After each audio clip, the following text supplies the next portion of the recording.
Good morning, gang. Tuesday. Yep.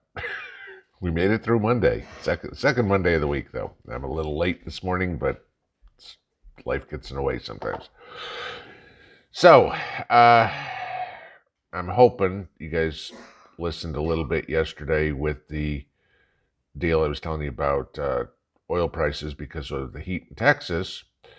But, never let a crisis go to waste, right?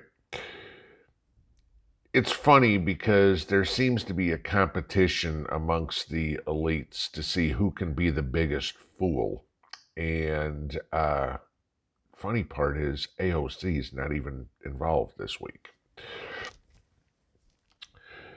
I mean, hey, we can't let the foolishness leave the Biden family. I mean, besides the fact of Hunter's laptop and pedo Pete, and I linked that article yesterday because I can't talk to you about that one here, inevitably. So if you didn't see the most interesting facts, you might want to go check the link that I put under yesterday morning's video. But, Jill Biden, Dr. Jill, who's not qualified as a doctor. I mean, she's got what is it, a doctorate in education, a doctorate in indoctrination. I mean, the woman's not a doctor. It's hilarious. The big deal. She likes to be called doctor. Good for you. I mean, I like to be called Fred, but it ain't true. Uh, Yesterday out there, can't even pronounce, in a speech to Hispanics, can't even pronounce the word bodega right. What you pronounce it as bogutta, something like that. It's like, dumbass, you know. But the classic was when she compared Hispanics. They're as diverse as breakfast tacos. Yeah, there you go. That's who I want leading the country is somebody whose wife compares me to a taco. But that's not the point. It's just that was just some humor to start your Tuesday morning.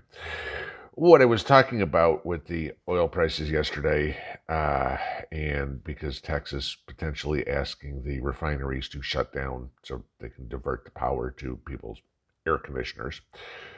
The World Economic Forum, everybody's favorite fool, Klaus Schwab, released a paper yesterday claiming that in order to save democracy around the world, we need to defeat climate change. I mean, how freaking desperate are these? Okay.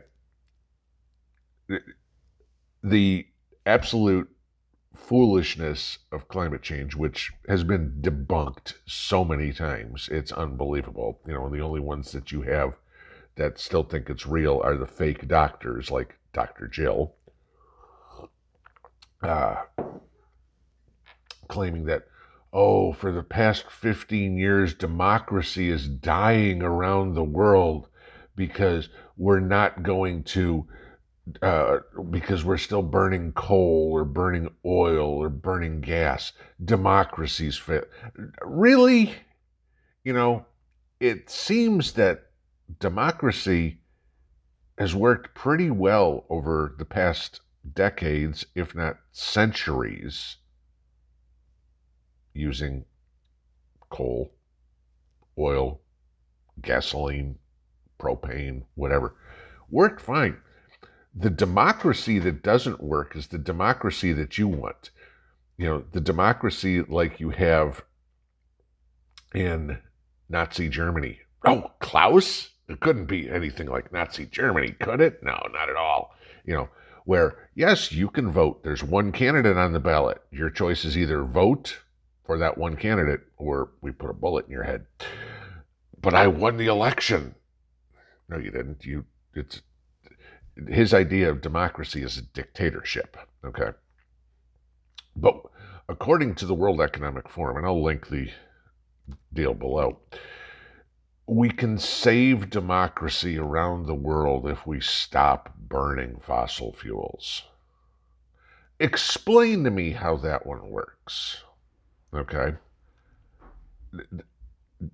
because I can't drive to the polling place because my car uses gasoline. I mean, is that it? I mean, the guy's an idiot, okay? You know, I swear St. Peter is standing there at the pearly gates, and to his right is the gates of heaven, and to the left is a firing squad, okay? And I know there's plenty of people that would happily take up employment under St. Peter, and I'm trying to say this as best I can. So if you get the idea, get my drift here.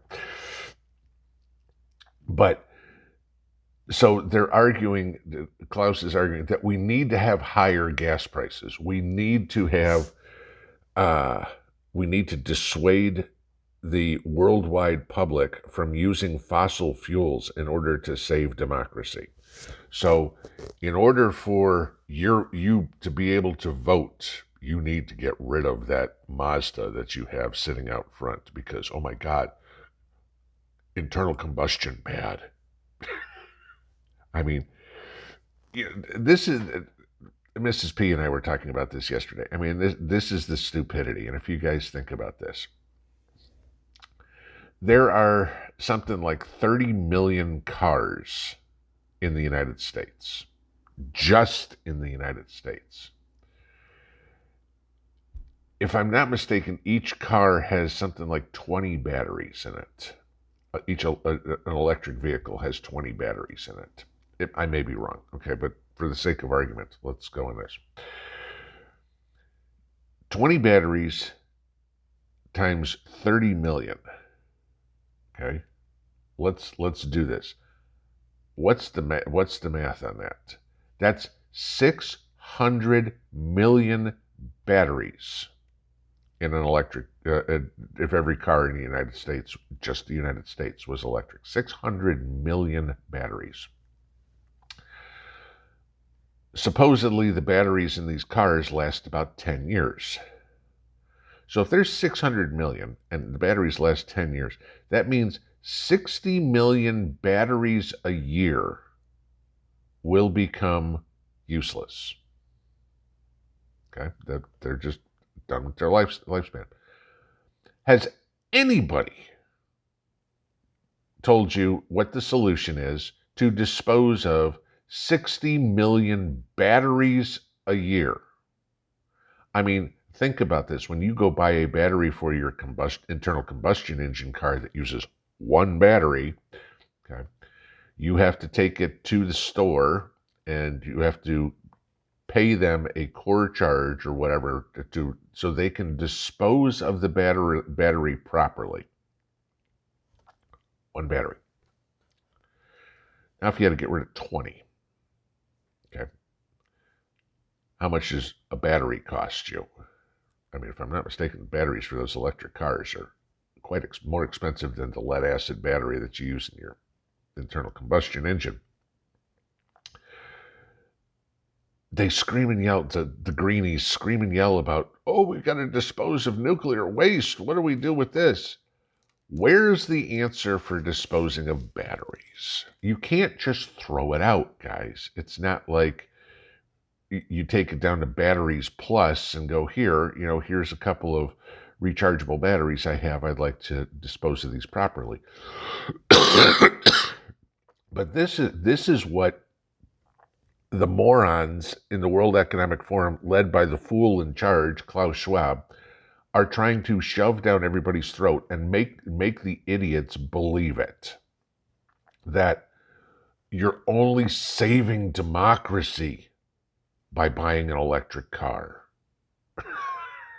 No, the way I'm saving democracy is in a couple of months, I will be voting against every incumbent on the ballot. Both sides. That's how I'm going to save democracy. Bet you probably have a similar idea. Have a good Tuesday. Pinball out.